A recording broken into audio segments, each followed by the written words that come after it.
안녕하세요. 범법인 리엠 파트너스의 이승재 대표 변호사입니다. 안녕하세요. 엄민주 변호사입니다. 오늘은 삼성의 이재용, 그리고 최서원, 그리고 박근혜 전 대통령에 대해서 있었던 대법원 선고 내용에 대해서 좀 자세하게 알아볼 텐데요. 오늘 선고 자체가 무거운 박근혜 전 대통령이나 최서원 씨보다는 우리가 제일 궁금한 삼성전자의 이재용 부회장에 대해서 이 선고 내용을 좀 자세하게 알아보도록 하겠습니다. 삼성에서 최서원의 딸 정유라에게 준 말 세필이 문제가 되었는데요. 뇌물을 받은 사람인 최서원, 박근혜의 항소심 재판에서 이 말 자체가 뇌물이라고 보았는데 이재용의 항소심 재판부에서는 이 말을 뇌물이 아니라고 보았던 거죠. 실제로 대법원 판결에서는 이 말들을 뇌물로 봤는데 어떤 점이 항소심과는 내용들이 달라졌다고 볼 수 있을까요? 결국 이 말 자체가 뇌물인지 사용 권한이 뇌물인지가 문제가 됐는데요. 먼저 뇌물에 해당하기 위해서는 이 말들의 소유권, 즉 처분할 수 있는 권리가 누구에게 있느냐가 중요합니다. 이재용 부회장의 항소심 법원에서는 말 패스포트 자체가 삼성전자로 기재되어 있고 최서원과 위탁관리 계약서 작성이 요구되기도 했다는 사실 등에 비춰서 말의 소유권 자체는 최서원에게 이전되지 않았다고 보았습니다. 그렇지만 대법원에서는 최서원이 삼성에서 말을 사주기로 했는데 왜 삼성 명의로 말이 되어 있느냐라고 화를 내기로 했다는 등 실제로 말의 소유권 자체가 최서원에게 이전되었다고 보았습니다.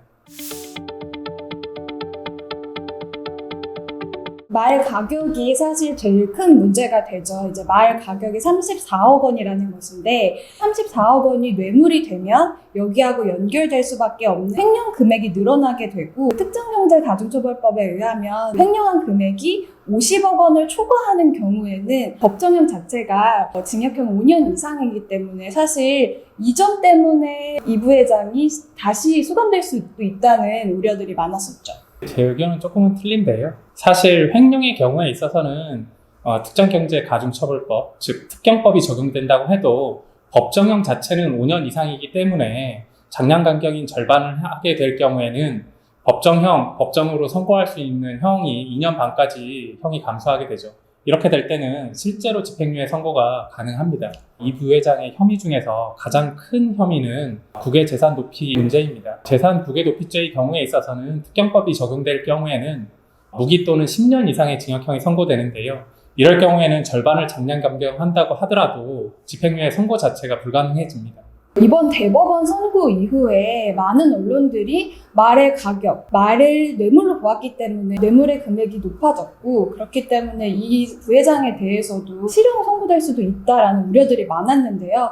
변호사님께서는 그렇다면 재산 국외 도피가 여전히 무죄로 인정됐기 때문에 파기환송심에서는 실질적으로 이제 실형이 선고되지는 않을 수도 있다라고 생각하시는 건가요? 오히려 이번 대법원 선고에서 파기환송된 주요 내용인 말구입비 34억 원, 그리고 영재센터 지원금 16억 원에 대한 유죄가 인정된다고 하더라도 여러 가지 사회 정치적 요소들을 고려할 때 이재용 부회장에게 반드시 징역형의 실형을 선고할 수밖에 없는 상황은 아니라고 보입니다.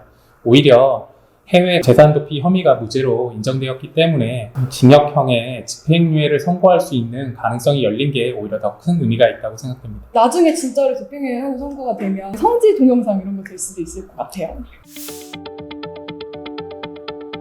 파기환송심이라는 말이 나왔으니까 우리나라의 재판 제도에 대해서 잠깐 간단하게 설명해 주셨으면 해요. 파기환송이란 상고를 이유 있다고 인정해서 원 판결을 파기하는 것을 말하고요. 이렇게 원심 판결을 파기한 경우에는 대법원에서 스스로 판결하지 않는 이상은 원심 법원, 즉 항소심이 다시 재판을 하도록 합니다. 상고심으로부터 사건을 환송받은 법원은 그 사건을 재판함에 있어서 상고법원이 파기 이유로 한 사실상 법률상 판단에 대해서 환송 후의 심리 과정에서 새로운 증거들이 제시되어 증거관계에 변동이 되지 않는 이상은 이에 비추어 판단하게 됩니다. 그렇다면 실제로 이번에 대법원 선고가 있었던 내용, 그러니까 그 수준 그대로 파기환송심에서도 선고형이 결정될 수도 있다는 말씀이신가요? 예, 그렇습니다. 그렇다면 파기환송심에 대해서는 어느 정도 가닥이 잡혔다고 보이는데요. 실제로 변호사님께서 예상하신 대로 이 부회장에 대해서 집행유예형이 선고될 수 있을지 조금 기다려보도록 하겠습니다.